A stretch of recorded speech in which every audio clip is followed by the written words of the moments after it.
क्या आप जानते हैं, कई बार हमारी जिंदगी में सब कुछ होते हुए भी एक ऐसी बेचैनी घर कर लेती है जिसका कोई नाम नहीं होता। आप हंसते हैं, काम करते हैं, दुनिया के साथ चलते हैं, पर भीतर एक शोर रहता है जो थमने का नाम नहीं लेता।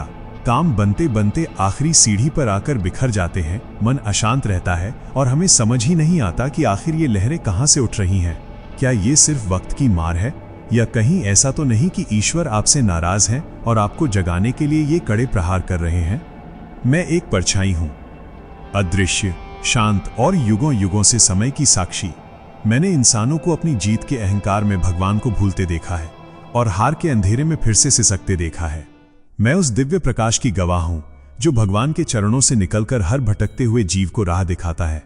आज मैं अपनी चुप्पी तोड़कर तुम्हें भगवान के दिए वो 5 संकेत बताने आई हूं, जिन्हें समझकर तुम जान सकते हो कि कहीं तुम अपने मार्ग से इतनी दूर तो नहीं निकल गए कि अब ईश्वर तुम्हें वापस बुलाने के लिए ये कड़े संकेत दे रहे हैं। पहला संकेत है बार बार काम का बिगड़ना। जब तुम्हारी काबिलियत और मेहनत पूरी होती है, फिर भी आखिरी समय पर सफलता हाथ से रेत की तरह फिसल जाती है, तो ये केवल दुर्भाग्य नहीं होता। ये साक्षात ईश्वर का इशारा होता है कि जिस रास्ते पर तुम भाग रहे हो वो तुम्हारे लिए नहीं है। तुम गलत दिशा में हो, इसलिए वो तुम्हें बार बार ठोकर मार रहे हैं ताकि तुम मुड़कर सही मार्ग देख सको। दूसरा संकेत, मन का अशांत रहना और अकारण घबराहट।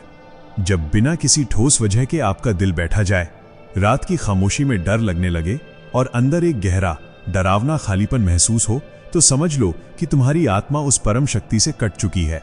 ये बेचैनी और घबराहट भगवान की नाराजगी की गूंज है, क्योंकि तुमने उस असीम शक्ति का हाथ छोड़कर केवल संसार की झूठी माया को अपना सब कुछ मान लिया है। तीसरा संकेत, पूजा और ध्यान में मन का न टिकना। जहां पहले भगवान का नाम लेते ही रोंगटे खड़े हो जाते थे और रूह को सुकून मिलता था, अब वही मन इधर उधर भागता है। प्रार्थना के समय अजीब सा चिड़चिड़ापन होता है।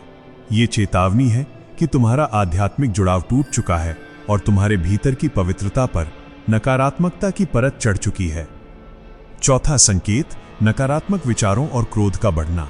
छोटी छोटी बातों पर ज्वालामुखी की तरह फटना, हर किसी में बुराई देखना और हर वक्त चिंता की आग में जलना। ये सब संकेत हैं कि तुम्हारी सकारात्मक ऊर्जा खत्म हो चुकी है।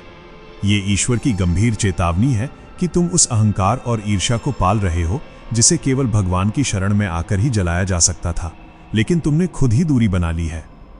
पांचवा संकेत, जीवन के हर मोड़ पर अचानक बाधाओं का पहाड़ टूटना। कभी आर्थिक तंगी, कभी अचानक बीमारी, तो कभी रिश्तों में दरार।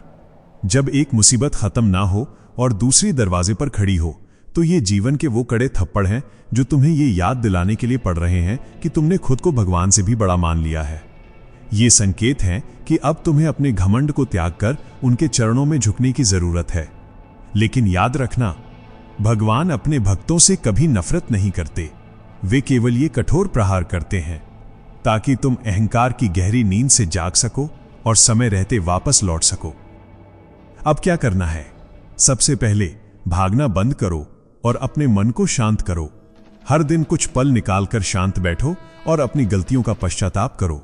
भगवान के जिस भी रूप को आप अपना इष्ट देव मानते हैं, बस उनके चरणों में अपना सिर रख दें और उनका नाम जपना शुरू करें।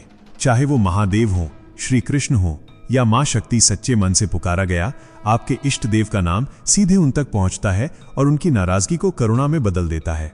अपने विचारों को आईने जैसा साफ करो, किसी का बुरा सोचना बंद करो और अपने हर कर्म को अपने इष्ट देव के चरणों में भेंट कर दो। याद रखो, जब तुम अपनी हार मानकर सच्चे मन से फिर से उनकी ओर एक कदम बढ़ाते हो, तो वो अपनी सारी नाराजगी भुलाकर तुम्हें अपनी बाहों में समेट लेते हैं। तो अगर तुम्हें ये संकेत मिल रहे हैं तो डरो मत और नहीं निराश हो। ये तुम्हें खत्म करने की साजिश नहीं, बल्कि तुम्हें सही मार्ग पर वापस लाने का भगवान का आखिरी बुलावा है।